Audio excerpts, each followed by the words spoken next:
Bonjour à toutes, j'espère que vous allez bien. On se retrouve pour le troisième jour du jeûne, donc le combat de la destinée. J'espère que vous allez bien. Comment est-ce que vous allez en ce troisième jour de jeûne? Moi, ça va super, j'ai la forme. J'ai vraiment la forme. Il fait très chaud ici au Québec, il fait 30 degrés, donc avec le voile, c'est vrai que c'est un peu délicat, mais ça va, tout va bien. Comment allez-vous? Que Dieu vous bénisse. Pour celles qui sont nouvelles, bienvenue. Moi, c'est Olivia. Sur cette chaîne, on parle de développement personnel, de développement spirituel, de leadership spirituel et surtout comment accéder à ses destinées avec la volonté de Dieu. Donc voilà, vous êtes les bienvenus. Installez-vous bien, prenez de l'eau, hydratez-vous bien. Voilà. Je vais déjà prier. Nous sommes en jeûne de 21 jours pour celles qui ne le savent pas. Et durant ces 21 jours de jeûne, donc chaque jour, je vous ferai un enseignement, un live. C'est un grand défi parce que avec tout ce que j'ai à gérer, c'est très compliqué, mais par la grâce de Dieu, je demande toujours à Dieu qu'il me donne la force. Mettez-moi aussi dans vos prières parce que je peux pas vous faire, on ne peut pas faire un jeûne de 21 jours et je vous laisse comme ça, voilà, comme dans un champ. Non, on a besoin d'encadrement. Et voici pourquoi. Chaque jour, par la grâce de Dieu, on fera un live tel que ces 2 derniers jours. Et il y aura un enseignement. Si on a le temps, voilà, je m'efforce d'intégrer des prières. C'est très, très important. Un jeûne sans prière, voilà. Donc, voilà. Donc, encore bienvenue dans ce jeûne. Et c'est une retraite spirituelle. Ce n'est pas juste un jeûne. C'est une retraite spirituelle où je veux vraiment que vous puissiez vous couper de tout. Voilà, donc hier, on avait vu un petit peu les protocoles pour faire un jeûne efficace. Aujourd'hui, c'est la partie 2. Je m'en excuse. Le live s'est interrompu pour un souci technique. En fait, une personne m'a appelé et du coup, ça a tout arrêté. Donc, voilà. Aujourd'hui, donc, c'est le jour 3. Et le thème du jour, c'est comment jeûner efficacement via les 7 portes de l'âme. Là, j'ai pas beaucoup de temps, j'ai moins d'une heure, donc c'est le turbo là. Donc hier, on avait vu l'importance du protocole du jeûne et on avait vu Daniel au niveau de l'alimentation, comment s'alimenter en temps de jeûne. Et on avait pris comme, voilà, comme enseignement Daniel, le chapitre 1, verset 8 à 21. Et on avait vu que la gloutonnerie, donc le fait de manger en excès, c'est un péché devant Dieu. Ça fait partie des 7 péchés capitaux, 5, 21. L'envie, l'ivrognerie, les excès de table et les choses semblables. Je vous dis d'avance, comme je l'ai déjà dit, que ceux qui commettent de telles choses n'hériteront point le royaume de Dieu. On avait vu que la gloutonnerie, en fait, c'est un manque de discipline. Ça conduit à un manque de discipline et à un manque de maîtrise de soi parce que quand on a l'Esprit Saint, on a au moins 12 dons, du moins la Bible cite au moins 12 dons du Saint-Esprit et la maîtrise de soi en fait partie. Et du coup, on avait vu que la gloutonnerie, le fait de manger, de boire en excès, conduit à une porte que l'ennemi peut utiliser pour ajouter d'autres addictions et d'autres péchés qui sont voilà, nuisibles pour notre âme. Et quand je vous ai parlé, je vous ai dit qu'un chrétien a 5 portes de destinée. Et la santé en fait partie, parce que tu peux avoir une belle vie financière, une belle destinée professionnelle, une belle destinée spirituelle, une belle destinée familiale. Si tu n'as pas la santé, à quoi ça sert? Voilà, donc tous ces piliers-là, ils fonctionnent en synergie. Et Dieu a été clair, il veut que nous puissions prospérer comme prospère l'état de notre âme. D'accord? Et attention, quand je dis que on doit prendre soin de sa santé, c'est pas avoir un poids idéal, c'est pas faire 60 kilos par exemple. Non, c'est prendre soin de sa santé parce que ce corps, c'est notre véhicule terrestre. nous allons vivre avec ce corps pendant tout au long de notre vie terrestre. Donc, on doit en prendre soin, en fait. Notre corps, c'est le temple du Saint-Esprit. Et c'est de notre devoir de prendre soin de tout ce que Dieu nous donne. Et on a vu aussi que Dieu nous exhorte à le glorifier, même quand nous buvons, même quand nous mangeons. Notre nourriture doit refléter la gloire de Dieu. Nous avons vu également que la nourriture, ce n'est pas seulement des aliments qu'on met dans la bouche, c'est spirituel en fait. D'où pourquoi Dieu nous dit dans Genèse 1, verset 29, « Je vous donne toute herbe à graines sur toute la surface de la terre, ainsi que tout arbre portant des fruits avec pépins ou noyaux. Ce sont votre nourriture. » Et ça, nos ancêtres africains l'avaient compris. Ils n'étaient pas allés à l'école, mais ils avaient compris que la nature, tout ce qui sort de la nature, la création de Dieu, la création divine, c'est spirituel. D'accord? Donc, un point, on prend soin de notre santé, ça n'a rien à voir avec le poids que les standards de beauté du monde veulent nous forcer à avoir. Non, je ne parle pas du poids en fait, je parle de la santé. Nuance. On avait vu également que c'est l'excès en toute chose qui conduit au péché, car il n'y a plus de maîtrise de soi, comme je l'ai dit tantôt. Et je voulais vous dire pourquoi la gloutonnerie, c'est un péché. Et ce matin, il m'est revenu au moins des anecdotes que je dois vous partager parce que c'est vraiment trop drôle. Vous savez, avant, je travaillais dans une multinationale, dans une société de transport qui est américaine. Et il y avait une Pakistanaise. Je ne sais plus si c'est une Pakistanaise ou si c'est une Indienne. En fait, elle devait quitter la société et elle a fait un pot de départ. Donc, elle a cuisiné local, des plats de chez elle. C'était super bon. Et nos frères africains, je vous aime, hein, je vous aime. C'est pas... Et nos frères africains, en fait, elle avait préparé plein de pas, mais une table entière pour tout notre service, en fait, pour tout le département. Et nos frères africains, franchement, ils se sont mal conduits. Ils se sont jetés sur la nourriture, ils ont tout mangé. Ils n'en ont même pas laissé pour les autres. C'est-à-dire que même moi, il y avait des plats qu'elle avait fait que je voulais goûter et je ne pouvais même pas goûter. Et tu vois, c'est la honte, tu vois. Alors, pas parce qu'ils sont noirs, hein, ça n'a rien à voir. Je dis mes frères parce que voilà, on vient tous de l'Afrique, tu vois. Je dis mes frères, c'est parce que ce sont mes frères. Comme n'importe quel Africain que je verrais, je l'appellerais mon frère ou ma sœur, tu vois. Mais tu vois ce comportement-là, ça c'est la honte.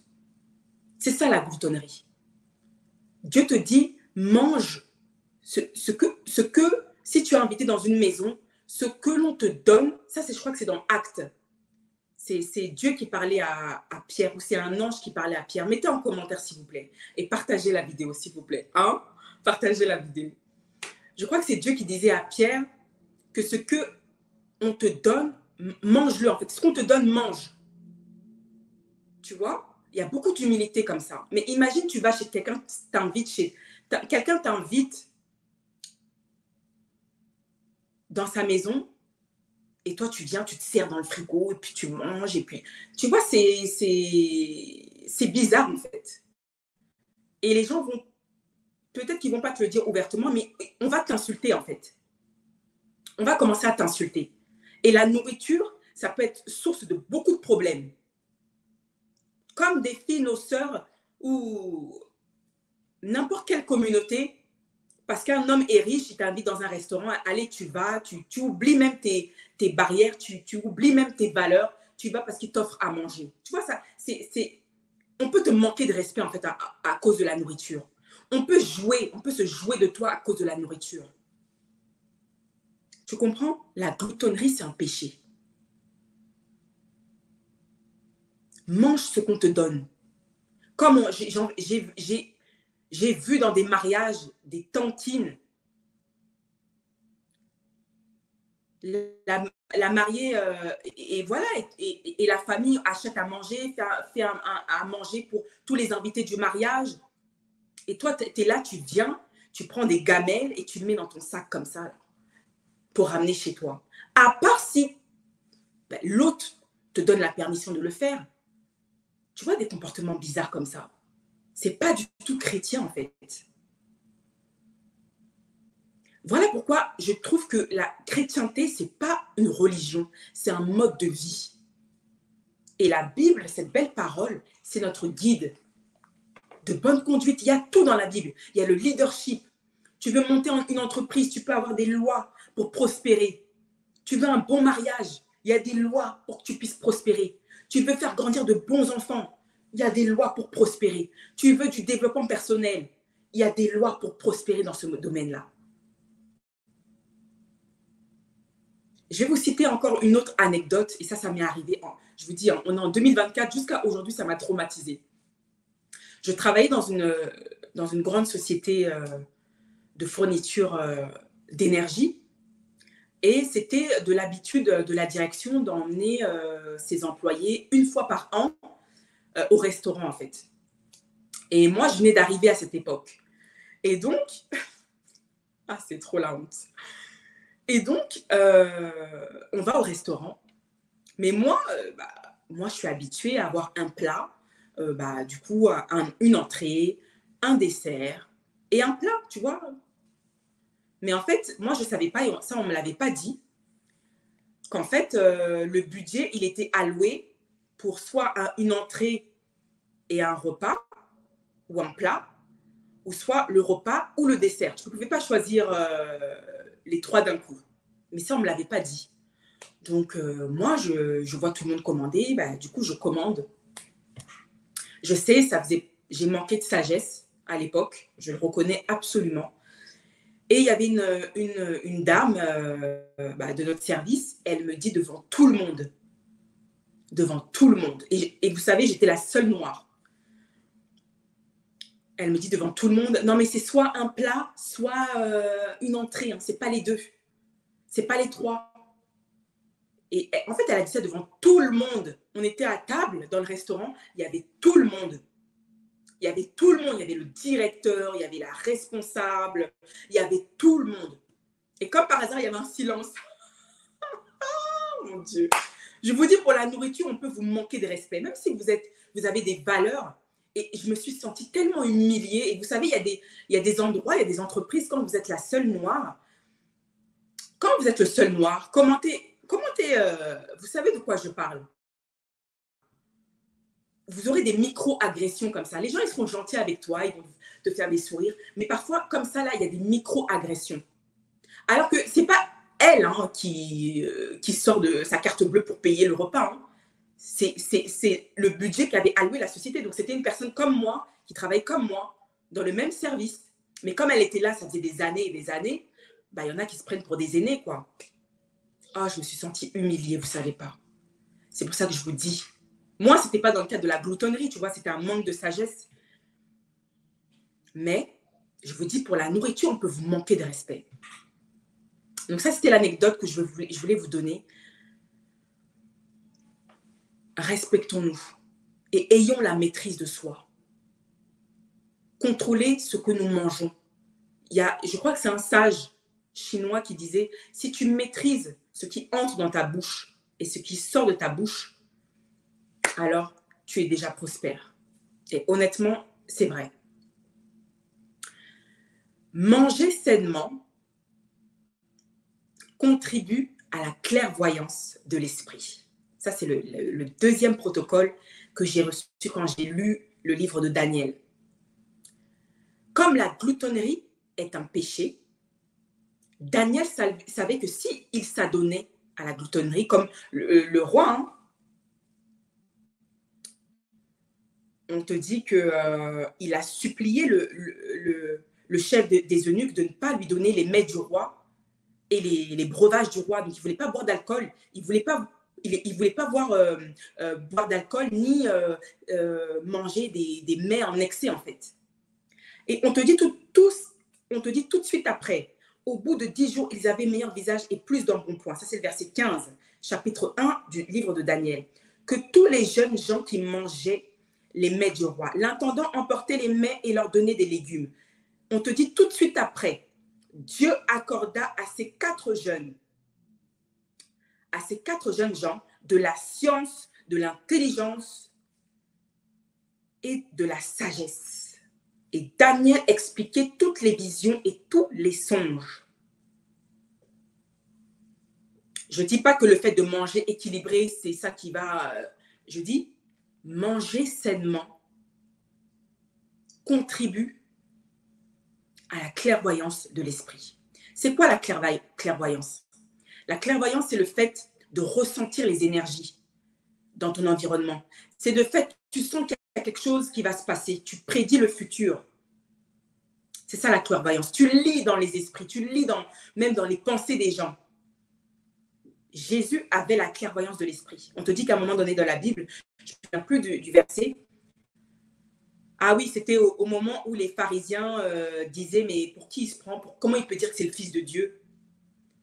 Et Jésus lut, on te dit que Jésus lit. Il lisa dans le cœur du pharisien et il lui répliqua que c'est Dieu qui l'a envoyé. C'est le Père qui l'envoie. Donc, il ne doit pas avoir des pensées blasphématoires, en fait. Donc, il était connu pour son intelligence, pour sa science. C'était le seul, parmi tous les astrologues, parmi tous ceux qui pratiquaient la magie, c'était le seul que tous les rois appelaient lorsqu'ils avaient des songes ou des révélations. Parmi tous les astrologues et autres, c'était le seul, Daniel. Manger sainement, manger les fruits de la terre apporte la clairvoyance de l'esprit. Ça contribue. Parce qu'il n'y a pas que ça. Et ça, on va le voir. Et je ne sais pas si vous connaissez le docteur Sebi, anciennement appelé Alfredo Baumann. En fait, le docteur Sebi, c'est un herbaliste, un guérisseur. Tapez son nom sur Internet, faites vos recherches sur lui, vous allez voir. En fait, c'était un homme, il vient de l'Honduras, ouais, c'est ça, l'Honduras. C'est un noir, né en Honduras, mais il s'est rebaptisé en docteur Sebi, donc il a pris un nom africain parce qu'il s'est relié à ses racines africaines. Et du coup, il a eu comme un shift dans sa conscience, quoi, que ses ancêtres viennent de l'Afrique. Et donc, du coup, il a complètement... il s'est complètement transformé. Il est devenu panafricaniste, en fait. Et donc, il a découvert, Dieu lui a donné la science et l'intelligence. Et il a découvert que juste en ayant eu un mode de vie sain grâce à l'alimentation, donc avoir une alimentation alcaline, avec les fruits de la terre, il a trouvé le remède pour guérir du sida, il a trouvé le remède pour guérir de pléthore de maladies. Et il a aidé même, il y a même des stars comme Lisa Lopez qui était dans le groupe là, TLC, Michael Jackson faisait appel à ses services, plein de stars. Et il a ouvert un centre de guérison, sauf que ce n'était pas voilà, un docteur qui a suivi le parcours, donc il a fait des études, etc. Non, il avait vraiment reçu la science de Dieu. Dieu l'avait touché. C'était comme le prophète en fait de cette nation en fait. Et bizarrement, ses enseignements, en fait, parce que du coup, il mettait en relief les dysfonctionnements dans la médecine occidentale, dans toutes les industries pharmaceutiques. Donc, ça devenait une menace. Parce que laissez-moi vous dire une chose, et je ne sais pas si YouTube va me censurer, mais la vérité, c'est la vérité. Les industries pharmaceutiques ne travaillent pas pour notre bien. Et pour cela, je vous inviterai même dans le mot pharmacie, rechercher l'étymologie en grec et en latin du mot pharmacie. Recherchez la définition et vous allez voir. Je ne vais pas le dire. Je vais vous inviter à chercher et mettez-le en commentaire. Vous allez être très surpris. Vous vous êtes jamais posé la question pourquoi il y avait certains symboles de certaines pharmacies arboraient un serpent enroulé autour d'un bâton? Posez-vous la question, faites vos recherches. Et il y a des... Quand je vais parfois au supermarché, je lis les ingrédients des boîtes, des aliments, je tombe des nues. Tu as l'impression que tu lis une formule chimique. J'ai juste envie de manger, en fait. J'ai pas envie de mourir.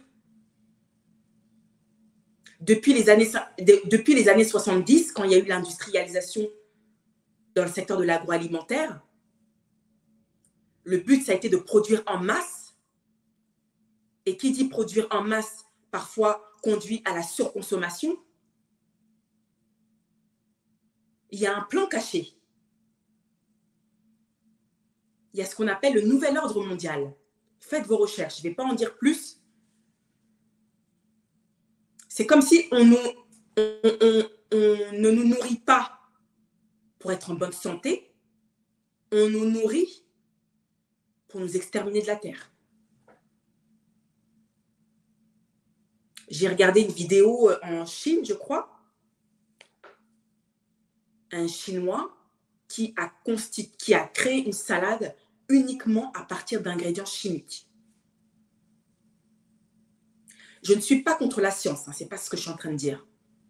Mais Dieu a créé la science pour attester de ses œuvres. Il n'a pas créé la science pour détruire la terre et pour détruire ses enfants. Or, aujourd'hui, c'est le contraire. Et je vais vous dire, tout ce que Dieu crée, Satan combat. Tout ce que Dieu crée, Satan combat. Genèse 1, verset 29, Dieu nous dit que nous nous nourrirons des fruits de la terre. Acheter des aliments dans des supermarchés, je ne suis pas contre l'industrialisation, je ne suis pas contre la mondialisation, mais quand ça commence à toucher notre santé, hein, et là je vais vous rappeler des événements qu'il y a eu, quand on a été enfermés. Vous vous rappelez, je ne vais pas le dire parce que dès que tu dis le mot, YouTube te censure. Quand on a été enfermés dans nos maisons pendant 3 ans, qu'on nous a forcés à avoir des shots, maintenant il y a des études qui ressortent et qui disent que tel vaccin maintenant a été prohibé du marché, a été retiré du marché. Mais il y a au moins 1 an, 2 ans, tout le monde nous forçait à avoir au moins 2 shots. Tu ne peux pas travailler tant que tu n'as pas fait ces 2 shots. Tu ne peux pas voyager tant que tu n'as pas fait ces 2 shots. Je vous dis, quand je me suis convertie à Dieu, Dieu m'a ouvert l'esprit sur bien des choses qui se passent dans le monde et qui ne sont pas normales. Il y a des questions que je me pose et où je n'ai pas de réponse. Déjà, juste le fait de payer de l'eau, pour moi, c'est grave. L'eau, c'est gratuit. L'eau, ça fait partie des besoins physiologiques. Mais on nous met ça dans une bonne bouteille et on nous fait payer pour cette eau. Alors que Dieu nous a donné toutes ces choses en abondance et gratuitement. Dites-moi en commentaire, je ne suis pas folle. Je ne suis pas folle. Dites-moi en commentaire, s'il vous plaît. Peut-être que je suis folle ou je ne sais pas. C'est la Matrix. C'est la Matrix. Vous avez déjà vu le film Matrix? C'est la Matrix.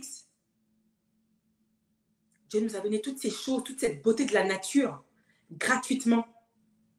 Et je vais vous dire une chose. Toute cette crise économique qu'on essaye de nous mettre en miroir à la télé, dans les médias, à nous bombarder, pour moi, c'est planifié. Laissez-moi vous dire une chose. Je ne sais plus comment il s'appelle, mais celui qui a créé la pyramide de Maslow, en tant qu'être humain, pour qu'un être humain soit épanoui, la pyramide de Maslow démontre que nous devons atteindre plusieurs phases. Il y a les besoins physiologiques, estime de soi, accomplissement, etc. Je ne connais plus la pyramide par cœur, mais la première étape, ce sont les besoins physiologiques. Voulant dire s'habiller, manger, avoir une sécurité, un toit, c'est un besoin physiologique. Regardez aujourd'hui, l'inflation. Les gens n'arrivent plus à joindre les 2 bouts en fin de mois.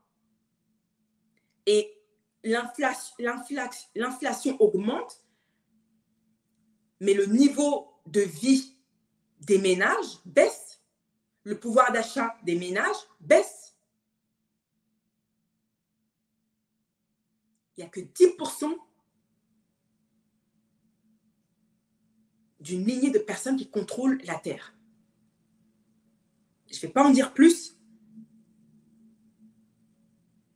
Donc, s'ils sont en mesure de créer, de provoquer, d'engendrer des crises, des guerres dans le monde, c'est qu'ils veulent avoir un contrôle. Si les gens n'arrivent même plus à se nourrir, un besoin physiologique, c'est que derrière, il y a un programme de domination, en fait. Un peuple ne peut pas prospérer s'il n'arrive même pas à combler ses besoins physiologiques. Et regardez, en Afrique, l'Afrique est tellement bénie, c'est limite lassant, en fait, parce qu'on le sait. Mais comment veux-tu qu'un peuple prospère? Comment veux-tu que le PIB d'un pays évolue si on ne maîtrise même pas nos besoins physiologiques, en fait? On ne peut même pas se nourrir. La base des bases d'un être humain, ça fait partie de notre dignité. Parce que quelque part, il y a quelqu'un qui tire les ficelles. Et ça les arrange. Ça les arrange que les gens soient...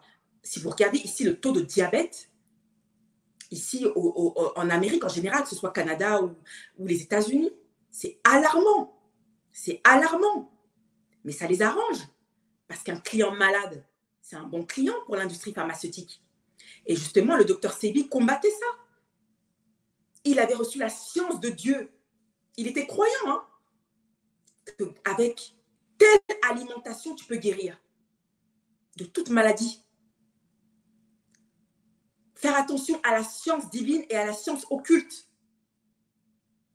Dieu te dit que le diable, il est venu pour détruire, pour piller, pour tuer.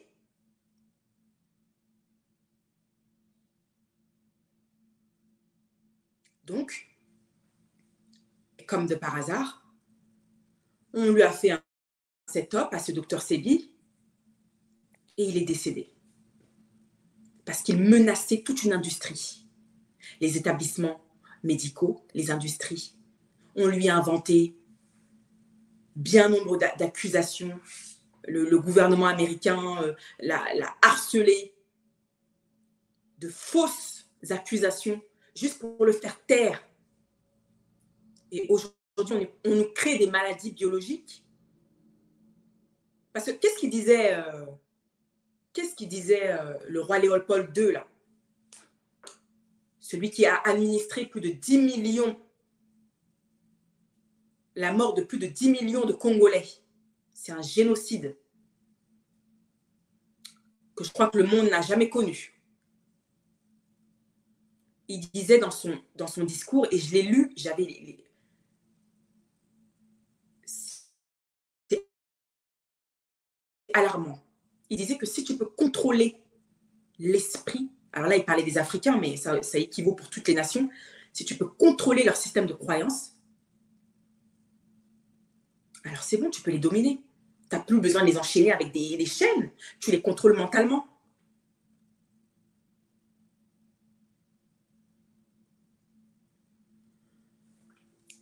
C'est ce qui m'est venu à l'esprit juste en lisant Daniel. Le Saint-Esprit m'a inspirée et il y a des choses que je ne peux pas trop élaborer parce que voilà, c'est YouTube. Hein. Je serai probablement censurée. Mais cherchez l'étymologie du mot pharmacie. Cherchez l'étymologie. Et quand vous chercherez l'étymologie, regardez la définition de ce que ça veut dire. Mettez-le en commentaire.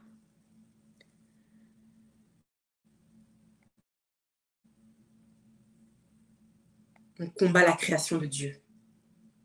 Et il y a une autre chose aussi qui m'a alarmée. Dieu nous dit que nous nous nourrissons Nous devons nous nourrir des fruits de la terre. Et maintenant, le plus grand mensonge qu'on ait jamais créé dans l'industrie agroalimentaire, maintenant, on doit payer, on doit beaucoup plus payer pour manger vegan. Est-ce que tu te rends compte que maintenant, la nourriture, ça devient comme un luxe? Donc, tu dois, tout ce qui est produits chimiques, etc., qui coûte moins cher, est beaucoup plus accessible.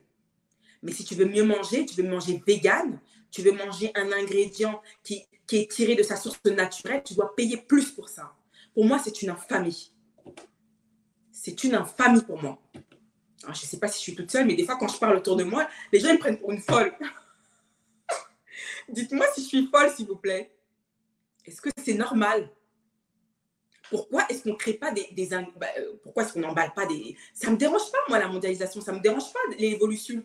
Mais pourquoi créer des aliments avec toute une panoplie d'ingrédients chimiques?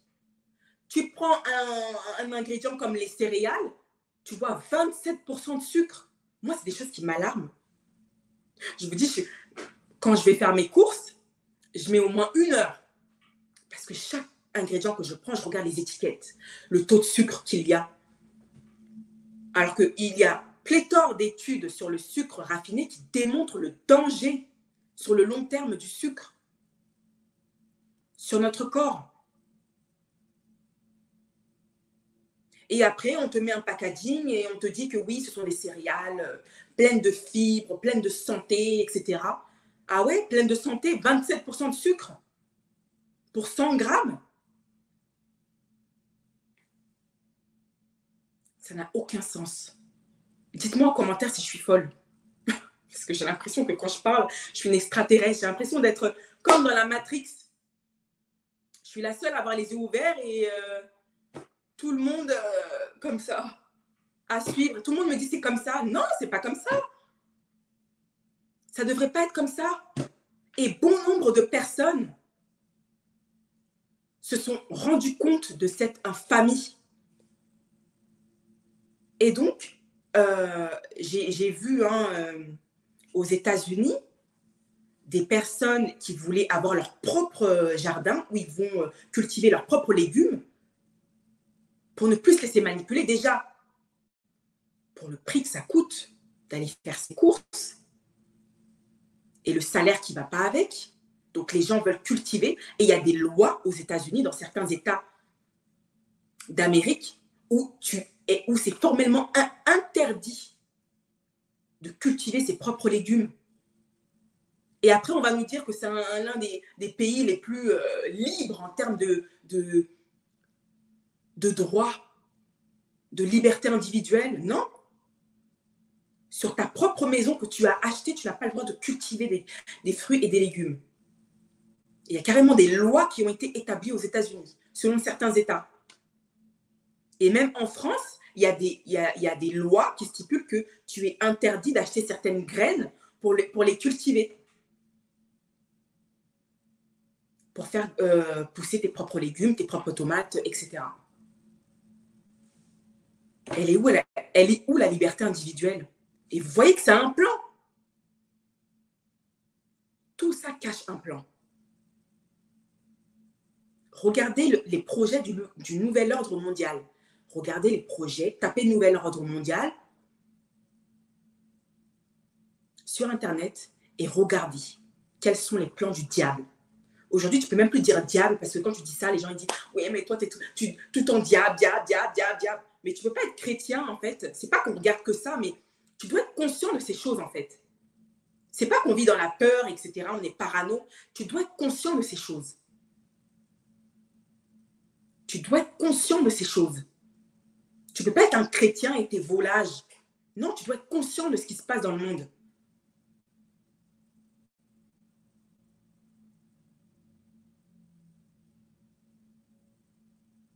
La science, elle est censée être encouragée quand c'est pour le bien de l'humanité, pas quand c'est pour détruire la création de Dieu.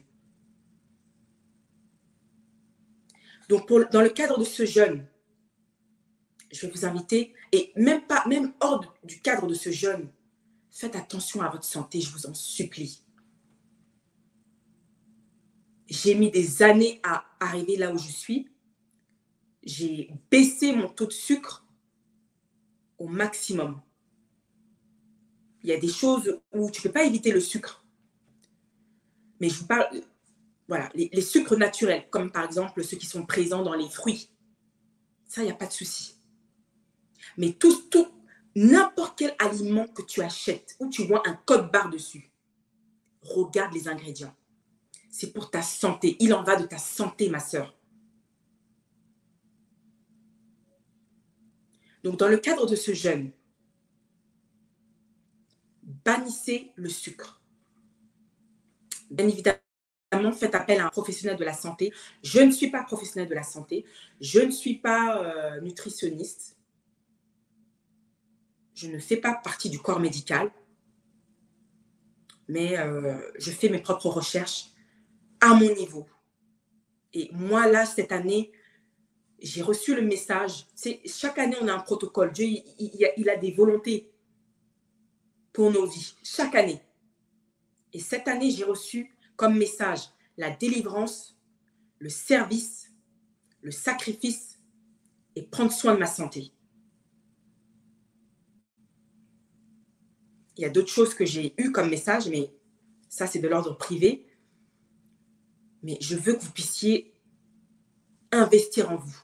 Vous n'allez jamais perdre, je vous le garantis. Investissez dans votre santé. Pratiquez une activité sportive. Votre corps, je vous l'ai dit, c'est votre véhicule terrestre. Sans santé, tu ne peux rien accomplir. Tu peux être riche comme pas possible. Sans la santé, tu ne peux rien accomplir. Que ce soit la santé mentale, comme la santé physique, comme la santé spirituelle.